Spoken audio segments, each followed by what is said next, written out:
Welcome to the Activated Story Theater's 116th podcast. This episode, we bring you the story of the Bremen musicians from Germany. Hi, I'm Dennis. And I'm Kimberly. And together we are the Activated Actors! We are coming to you from Hot Springs, Arkansas. Bloop, bloop, bloop, bloop, bloop. That's the sound effects for Hot Springs. We just got out of soaking in the hot springs. We've been in hot water all day. Ah, it's so nice and relaxing. We have a lot of things to catch you up on. We have a special story for you today. I know we're a little late putting this podcast out. We usually try to get them up on the 15th.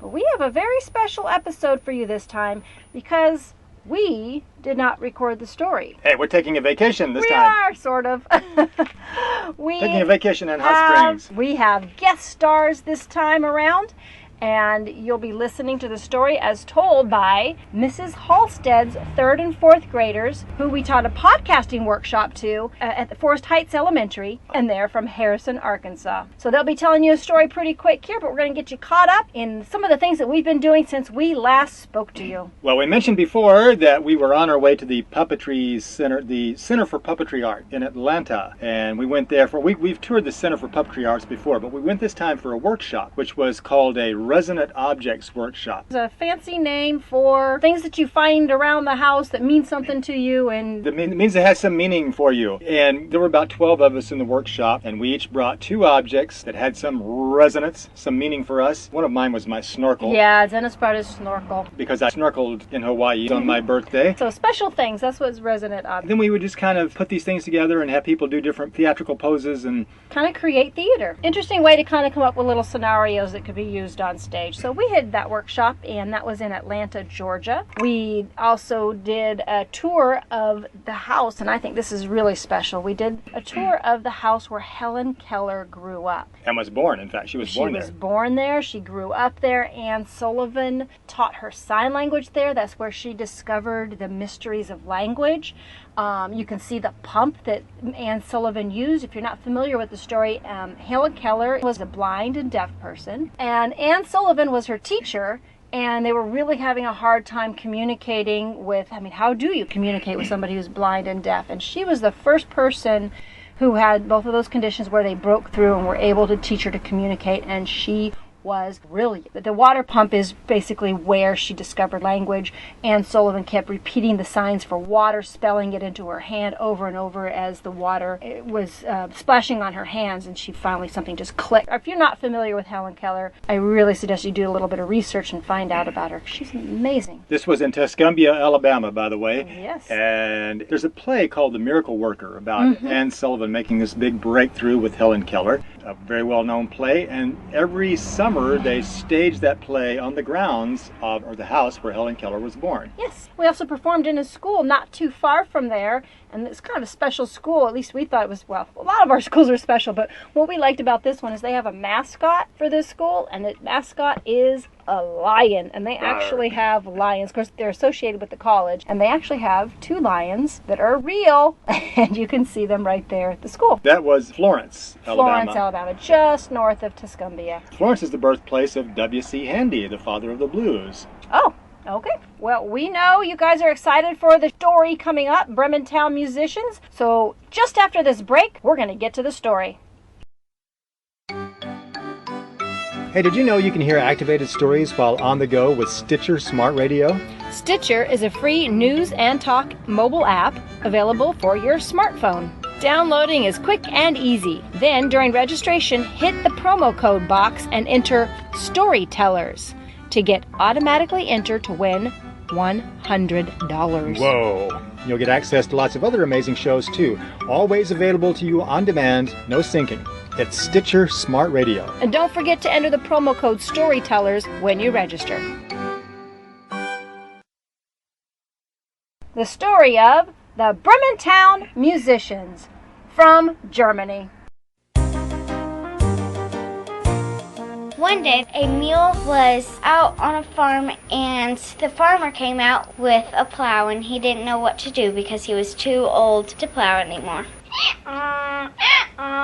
It's time to pull the plow. No. Well, you have to. I'm sorry, but you gotta do it. I I don't want to. If you're not gonna do anything for me, I'll have to kick you out. Okay. Meanwhile, an old lady was moving to a retirement home, and she had a dog, and the dog was very sad because the retirement home wouldn't allow any animals. Oh, don't be sad. Why do you have to go? I don't know, they just think I'm too old. Please don't leave me.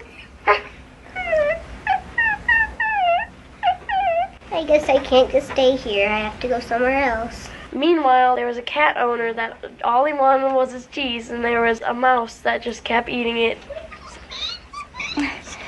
Now listen, you cat. If you want your food, you better go catch that mouse. Ow! No, thank you. You have to.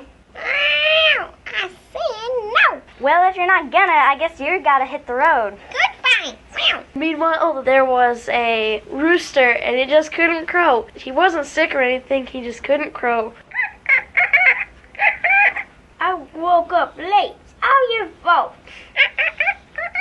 I'm gonna replace you with an alarm clock. I can't take a chance waking up late.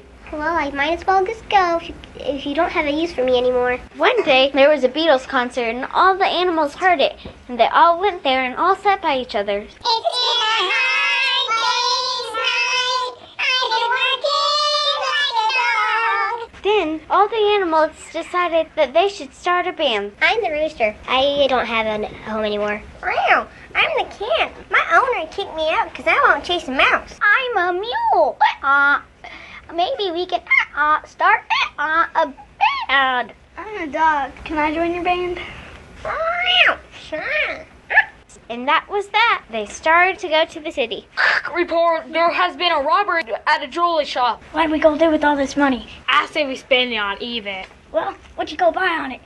Some new socks. Really? Yeah, really. You're running around town stealing stuff and you can't steal some socks. How about we spend it on some sewing equipment? Meanwhile, the animals decided to look for a house since they had a band, so they needed to practice. And then they came up upon a house with no lights on, and there was a sign in the front that said, "For sale." I wonder what's inside. Wow. Oh no. Sorry, hairball. Maybe there. Hey, in there. No, there's people in there. Let's put on a concert in there.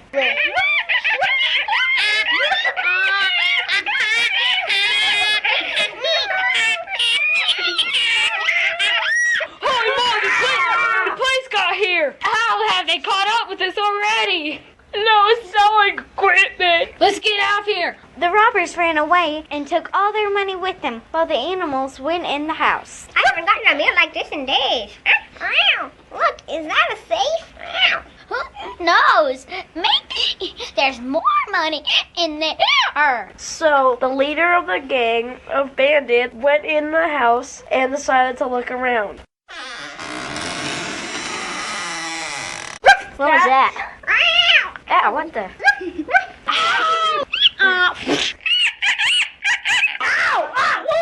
Whoa, ah. After all that, the robbers finally figured out that there was no need to go back. There was a witch, there was a goblin, something bit me, and then I got kicked in the face, and it was scary in there. Don't go back in there. And they ran away. The animals found the safe, cracked it open, found money, and started their band. And everyone lived happily ever after except for the robbers.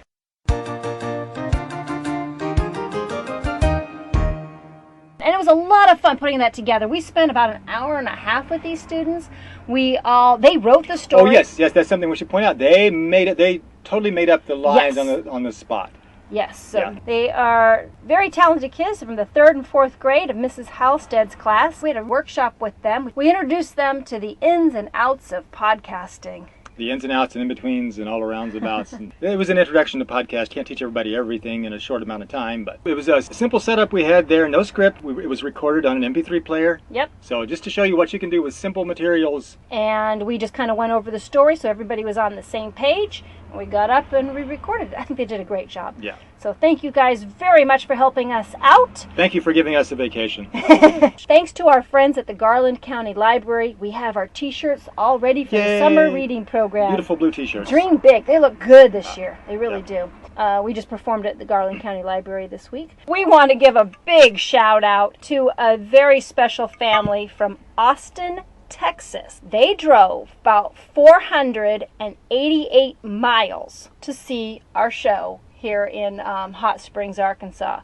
And we had a great time visiting with them after the show. Thank you so much. That's Rick, Mary, and Katie.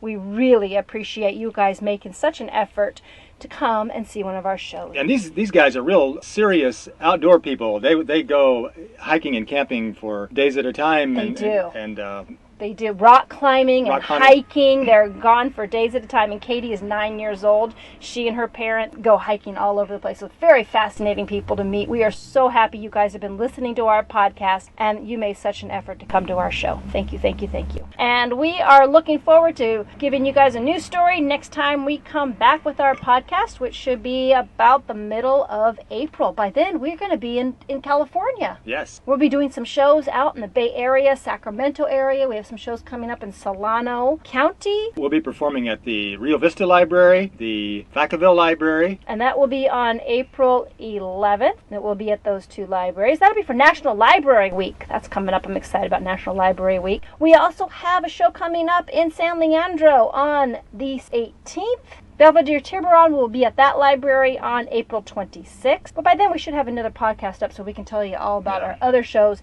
in the San Francisco, Sacramento area. And all of these libraries, except for Rio Vista, are libraries that we've done many times in the past. So. And we also have one coming up at Riverbank, too. Right, Riverbank. Yeah, so lots of shows coming up for you guys in California. We hope to see you at one of our shows. That's it. I guess we hope you guys don't run into any robbers, and if you do, start a band. Until next time. Stay activated.